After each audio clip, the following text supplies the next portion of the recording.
back to Tears for Fears. I'm your host, Megan Shoup.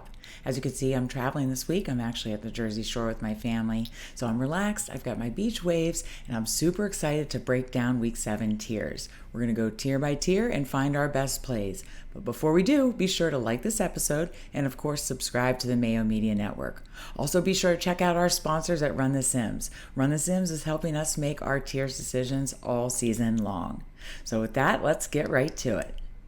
Before we jump into Tier 1, I think it's important to look back at last week. Unfortunately for me, Week 6, a lot went wrong. I was obviously very high on the Kansas City-Washington game stack, and the Washington side did not get there, and that hurt me for a lot of reasons. But as you can see by the winning lineup here, you really wanted a Rams onslaught.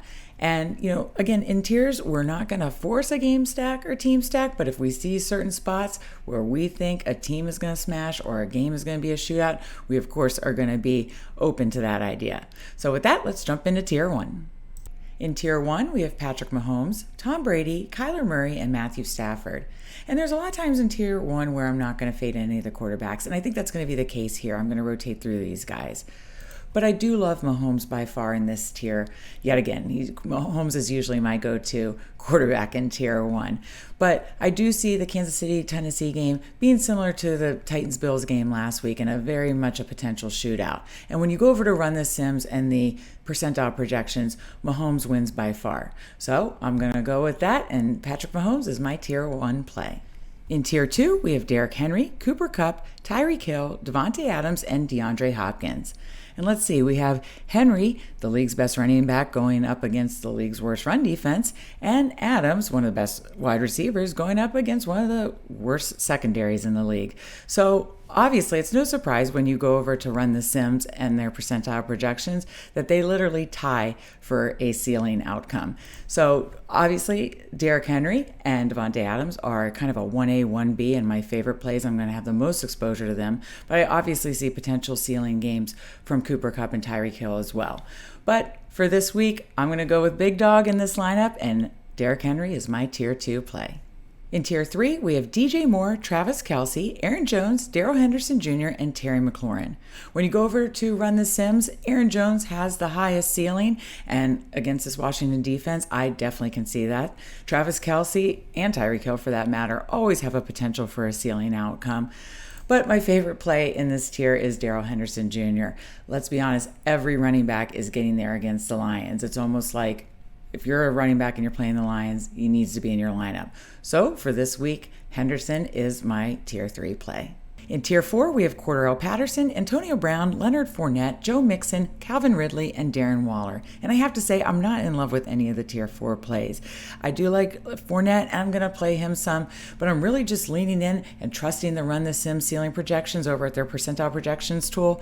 And they have Calvin Ridley as the highest ceiling play in this tier. And when you think about it, he's getting the targets, and Miami has a very depleted defense. So for Tier 4, Ridley is our play. In Tier 5, we have Lamar Jackson, Jalen Hurts, Derek Carr, Aaron Rodgers, Joe Burrow, and Ryan Tannehill. Listen, I'm not afraid to fade Lamar Jackson when I think he's going to be overowned relative to what I think his ceiling can be.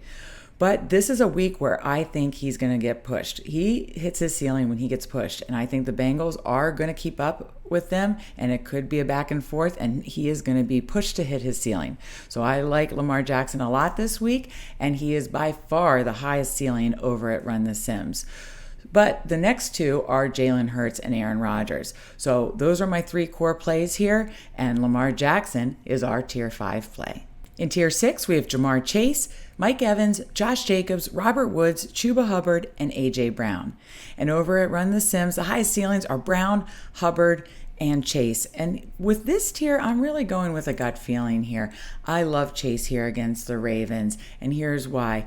Burrow has been incredibly efficient when being pressured and blitzed, and the Ravens do so a lot. So if Chase can get loose, which he does very often, and I think he will this week, I think he's going to catch a lot of long ones again, hit his ceiling, and he is a perfect Tier 6 play. In Tier 7, we have Marquise Brown, DeAndre Swift, Mark Andrews, Brandon Cooks, Chris Godwin, Kyle Pitts, Damian Harris, and Darrell Williams.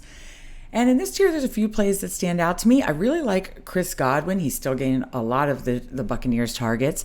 DeAndre Swift, whoa, don't watch that game till the fourth quarter, but he'll get there usually in garbage time, and Marquise Brown. And when I go over to run the Sims, Brown smashes in this tier for his ceiling.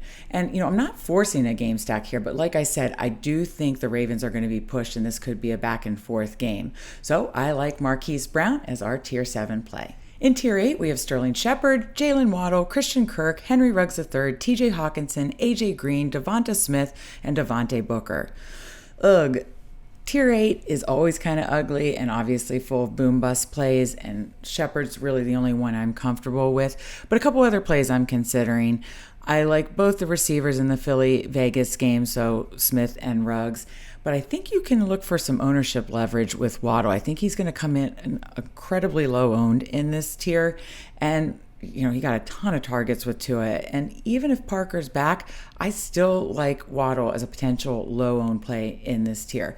But my favorite play, and a play that I think is a lot safer in this tier, is Shepard. So for this tier and for this lineup, we're going to go Shepard as our tier 8 play. So that does it for the Week 7 Tiers for Fears. What do you guys think? How did I do? Let me know in the comments section, and let me know your core plays, fades, and possible game stacks.